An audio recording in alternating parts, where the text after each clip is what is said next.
Hello, and welcome to part 2 of Logic Has a Shadow.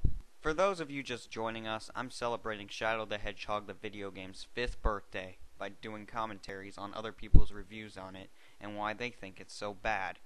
You're probably thinking that it's okay for people to say what they want about the game because it's their opinion, correct? Then what's the point of debate and politics? I hope to accomplish two things doing this commentary. 1. To motivate other people to play Shadow the Hedgehog. 2. To expose other people on fallacies and hopefully they'll notice and get better. This guy named Darkness the Curse reviewed pretty much every Sonic game out there. He deleted his account, but luckily for him and us, a loyal fan saved all of his videos and decided to upload them. Let's watch.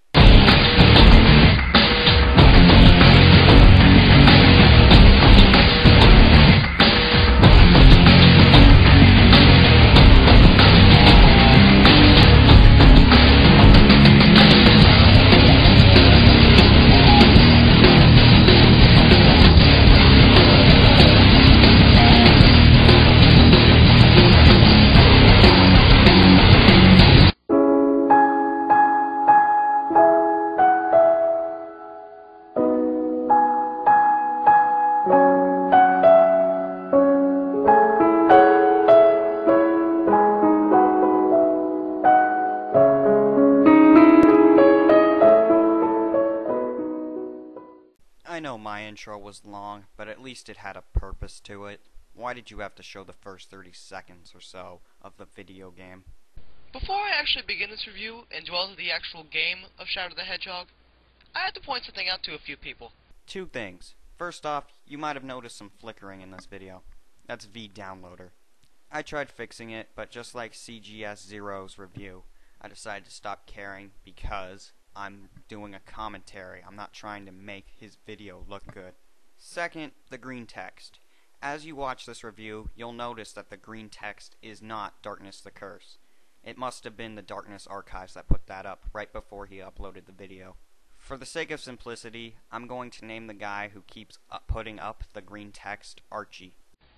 Several of you have taken it upon yourselves to point out to me that, oh, Darkness, you're reviewing the wrong version of this game because the GameCube version is like so much better than the PS2 version. Time for a confession. I don't know how much this will damage my ethos or my credibility, but I've only played the GameCube version of this game. Now, I have never owned the GameCube version. I own the PS2 version. However, I have had the courtesy of playing the GameCube version quite a bit. Is this why they call you Darkness? Put a picture up or something. And guess what, people? The GameCube and the PS2 versions, they're the same fucking game! Swearing doesn't make you look smart. You know what? I think I'm gonna do a tally. I see no blatant difference in terms of the actual gameplay, the music, the graphics, nothing! They're the same! There's one difference that's been pointed out to me. One single difference that wasn't even on my list of complaints with the game. Then that is, when there's a lot of stuff on the screen, the frame rate lags a bit. It's not even that big a deal, and I actually could ignore that. I have so many more issues with the game, and these issues appear in both the GameCube version and the PS2 version. Just because I don't own the GameCube version doesn't mean I haven't played it, and does not mean that I don't know it's the same piece of shit that it is on the PS2. Granted, I never played the Xbox version, so maybe that's a lot worse. But hey, you people seem to think the GameCube version is so much better. It's not! But let's not dwell on that anymore. Let's move on! Now, to start out this review, I figured we'd go over the opening cutscene first, because there's a lot to discuss in terms of the cutscene. Because it seems to really hype up the game to be more than what it is. I mean, if you look at it, it looks pretty cool at first. I mean, seriously, it does look really awesome. Didn't you show this already? I will admit that, and wait a second. Why is the moon there? Didn't Eggman just... You know what, never mind. I'm not even going to dwell into that. If we wanted to go into details, we can say that Eggman pretty much doomed the entire human race by blowing up the moon. Why? Because the moon keeps the Earth spinning. Think about it.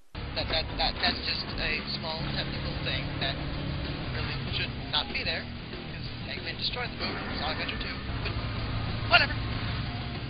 I I'm still in a mystery as to why Shadow is riding a motorcycle. It's really odd to me as to why he needs vehicles or weaponry.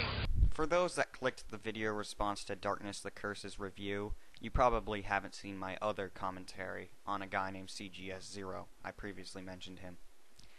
I explained why he needed guns. I'll say it quickly right here.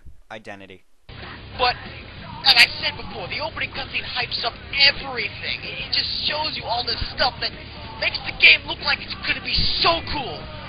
No duh. The intro is the hook to the video game. But the problem is, this is a big lie. That's it? That's what the last minute has brought us? The intro is a lie? Couldn't you have made that quicker? All a lie! It's just like Sonic Next Gen. Granted, this game is better than Sonic Next Gen, but even so. Now, I will say this. The cinematic graphics of this game look absolutely extraordinary. I mean, seriously, look at this cutscene. You can see the individual blades of grass. That's how detailed they were with these cinematics, and I do like the game for this. They spent a lot of time on this, but the problem is they let everything else go to waste. Because once you start the game, you quickly begin to realize that something is very, very wrong. The in-game graphics look like absolute shit. A person can say that about Ocarina of Time, can't they? Granted, that game came out in 1998, this game came out in 2005, but still, graphics are graphics. I've never really ran into a video game where the graphics were such a huge issue anyway. It's purest form. I mean, the textures are bland. Shadow looks shiny. Isn't shiny good? For some reason. And just everything about it looks really bad. And let's go into the controls. We've already said the graphics are bad. The controls are horrible. Brutal. Just absolutely atrocious the way you have to control him. He just feels slippery the entire time. You're skating around like a friggin' lunatic, and you can barely control where he goes. Plus another... I don't have problems controlling Shadow, probably because I got used to the controls. But Shadow Star, if a video game's controls take time to get used to, doesn't that mean that they're bad? Practically every Sonic game, even the first ones, were like that. Also, couldn't you say that Super Mario Brothers controls were slippery because Mario would slide a bit before stopping? The problem is whenever you run, he runs the same speed, no matter whether you're going uphill, downhill. The only time he'll change speed is if A, you stop, or B, you hit a boost pad. Every other time, he's running the same exact speed, and he goes off at like Mach 2 instantly when you press the analog stick forward. There's no speed up. If you want to go slower, just don't press the control stick as hard, or hold R and move around that way. If you don't think he's accelerating, move forward for 1 second, then jump, then move forward for 5 seconds and then jump, and watch how he jumps farther because he was going faster. And this can be very disorienting if you're starting the game out for the first time. I know it was disorienting for me. It's really fucked up. Now, the gameplay, as far as, what you do, there are 3 missions in most of the levels, 2 in some of them. And you have to select which mission you're going to do. One of the key points of Shadow the Hedgehog was that you'd be able to select Shadow's path. And there are quite a lot of enemies. There's quite a bit of replay that you care at all about the story. And that's why a lot of people play. That's why I wasn't playing, and I can tell you that much. Because I sure as hell wasn't playing stupid-ass gameplay. It's just so bad with the gameplay. And some of the missions they have you do are absolutely ridiculous. The first level is an example already. This is the first level. Both missions, other than the neutral mission, which is get the chaos, straightforward. Neutral missions are always just get to the end of the level. Whether it be a chaos level there or not. But the good mission with Sonic or the bad mission with Black Doom. With Sonic, you have to kill all the black arms, which are your enemies in the game. Not your enemies. Actually, I take that back, because no matter which side... I love how he's doing this without retakes, so it doesn't look near as professional. I'm doing this comment right now with no retakes whatsoever. Got it? Because, what was it? Yeah, because I wanted to prove a point. Side you're on, whether you're helping Sonic, whether you're helping Black Arms or anyone else for that matter, all the enemies gun and black arms alike will always attack you for no reason, even if you're helping them. So there's no point in not destroying all the enemies. In some areas, you have to destroy some enemies, even if you're helping them. The game just doesn't make any sense in terms of choosing your own path. Killing 2 enemies on your team isn't that big of a deal. I can't see how you would accidentally kill every single one of them. About them attacking you, I mentioned it in my last commentary, so I'll say it again here, but really quickly. It's better to have all of them attack you than none of them attack you whatsoever, considering how you would be able to change sides at will. You're gonna end up killing all the enemies anyway. It makes no sense. And as I said, back to the missions. You have to fucking... These first 2 missions, you have to kill every single enemy. Whether Black Arms for Sonic and the gun soldiers for Black Doom, you have to kill all of them in the game. What the fuck?